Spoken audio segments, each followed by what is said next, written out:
संभल पर योगी के लिए खतरनाक चैलेंज आया है, लेकिन इस चैलेंज से पहले मुझे थोड़ी भूमिका बनानी होगी।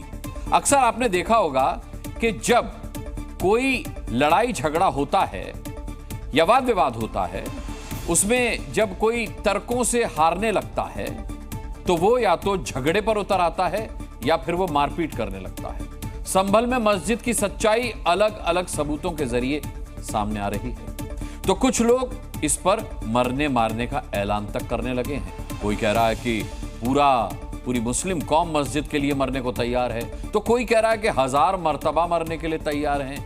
यहां तक कि जो दंगाई मारे गए उन्हें तक शहीद बताया जा रहा है।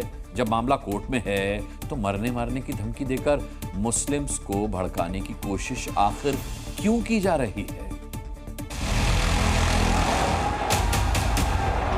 मस्जिद के नाम के ऊपर शहीद होने के लिए पूरी मुस्लिम कौम तैयार रहती है हर वक्त।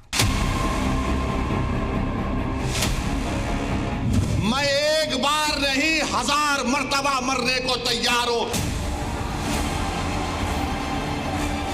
मुल्क को फिर से एक बार सिविल वार के दहाने के ऊपर लाके खड़ा करना चाहते हैं। नहीं, मैं तो इंशाल्लाह 10 से पहले जाऊंगा। मैं 10 से पहले ही जाऊंगा और मुझे ये रोक नहीं सकेंगे जिस दिन मैं जाऊंगा।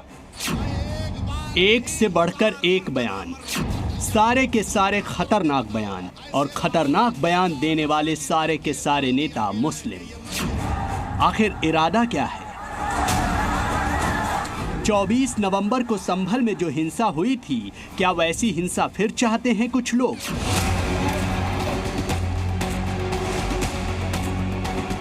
क्या मस्जिद के नाम पर फिर से दंगा भड़काने और खून खराबा करने की साजिश रची जा रही है? ये सवाल भी है, शंका भी और डर भी, और इन सब की वजह है खुद को मुस्लिमों का रहनुमा बताने वाले कुछ नेताओं की भड़काऊ सियासत। संभल की मस्जिद के नाम पर फिर से भड़काऊ बयानबाजी का नया राउंड शुरू हो गया है।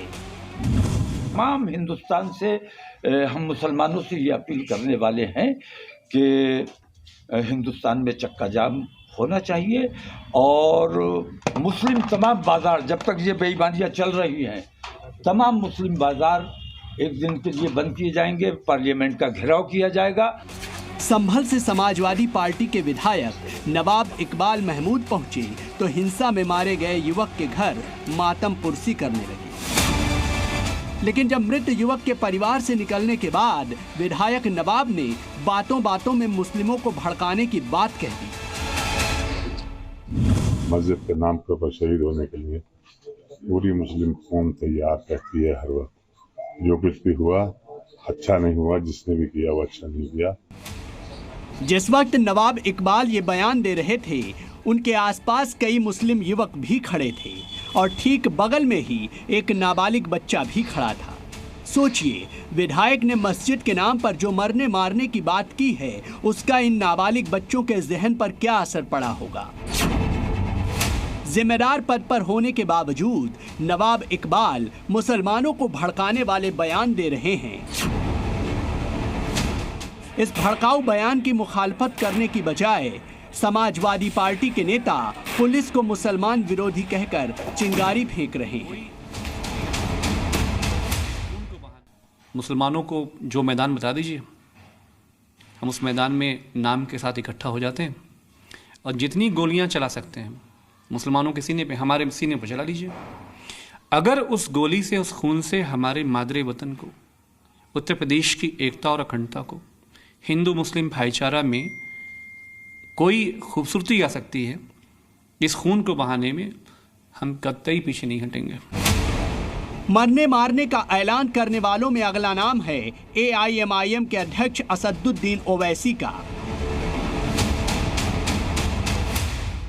अरे जालिमों, याद रखो, मैं मस्जिद बचाने के लिए, खानखाहों को बचाने के लिए, दरगाहों को बचाने के लिए, वक्फ की जायदाद को बचाने के लिए, जमहूरियत को बचाने के लिए, कानून की बालादस्ती के लिए, इंसाफ के लिए मैं एक बार नहीं 1000 मर्तबा मरने को तैयार हूं। तुम क्या करोगे बताओ? वैसी की धमकी आई तो उनकी पार्टी के बाकी नेता भी उठ खड़े हुए ओवैसी भीड़ जुटाने की बात कह रहे थे तो उनके एक सिपहसालार मस्जिद के नाम पर हिंदुस्तान में सैलाब लाने का दम भर रहे थे। हमारी अकीदत के साथ खिलवाड़ किया जा रहा है, हमारे जज्बात को मजरूह करने की कोशिश की जा रही है। अरे ठीक है, आज हम एक दिन में 3 मरतबा नहीं बल्कि एक रोटी या 2 रोटी खाकर जिंदगी गुजार लेंगे। ठीक है, रोजगार नहीं है, रोजे रखकर जिंदगी गुजार लेंगे। ठीक है, तुमने हमको दहशतगर्दी के नाम पर जेलों में डाला तो हमने उसको भी बर्दाश्त किया, हमने सब कुछ बर्दाश्त किया। लेकिन खुदा की कसम, अगर तुम हमारी मस्जिदों को, अल्लाह के घरों को छीनने की कोशिश करोगे सीलिंग का बहाना देकर, तो याद रखो हम मजबूर नहीं है, हम निकलेंगे और हिंदुस्तान की तारीख में फिर एक सैलाब आएगा। वैसे जब नेता बोल रहे हैं तो मुस्लिम धर्मगुरु कैसे चुप रह सकते हैं? मौलाना मस्जिद के सर्वे पर देश में गृह युद्ध की धमकी दे रहे हैं। हर उस चेहरे को बेनकाब करना पड़ेगा जो चेहरा इस हिंदुस्तान में से और मुसलमान को हिंदू से लड़ाने की बात कर रहा है और मस्जिदों के नीचे और मज़ारों के नीचे मंदिर ढूंढ रहा है ताकि मुल्क के अमन और अमान और मुल्क की शांति को तबाह और बर्बाद कर सके। संभल के बहाने अब तक किस किस तरीके की धमकियां दी जा चुकी हैं देखिए। कोई कह रहा है कि मैं 1000 बार मरने को तैयार हूँ, कोई कह रहा है पूरी मुसलमान कौम मरने के लिए तैयार है, तो किसी ने कहा कि अभी हमारा नंबर है, कल हिंदुओं का नंबर आएगा। इन बयानों का मकसद क्या मुस्लिमों को हिंसा के लिए उकसाना नहीं है? ऐसे भड़काऊ नेताओं को कांग्रेस सांसद इमरान मसूद की नसीहत भी ध्यान से सुननी चाहिए। समाजवादी पार्टी के एक सांसद ने कहा है कि इसके लिए, संभल वाली मस्जिद के लिए हम शहीद होने तक को भी तैयार हैं। 2027 के टारगेट रख के कहीं ना कहीं एजेंडा फैलाया जा रहा है। शहीद होने की जरूरत कहाँ रही है? ये भी तो पार्लियामेंट में है भैया, ऊपर वाले ने दिया है, पार्लियामेंट में बोलने के लिए जबान दी है। शहादत की कहाँ से बात आ गई? अभी तो यहाँ पार्लियामेंट में है, बोलने के लिए जबान दी है। बोलेंगे, लड़ेंगे, क्यों नहीं लड़ेंगे? देश हमारा है, कानून है देश के अंदर, देश के कानून का राज होगा देश में। संभल हो या अजमेर दरगाह, दोनों ही मामले कोर्ट में हैं। किसी भी तरह के विवाद को सुलझाने के लिए जब कानूनी रास्ते मौजूद हैं तो उसके लिए भड़काने, उकसाने और मरने मारने वाले बयान क्यों? क्या कुछ लोगों को देश में अमन चैन पसंद नहीं? ताकत का एहसास कराएंगे जो पत्थरबाज है, सड़कों पे आपके लिए झाड़ू लगा करके रास्ता साफ करते हुए दिखाई देंगे। दिल्ली से रवि त्रिपाठी के साथ ब्यूरो रिपोर्ट, जी मीडिया।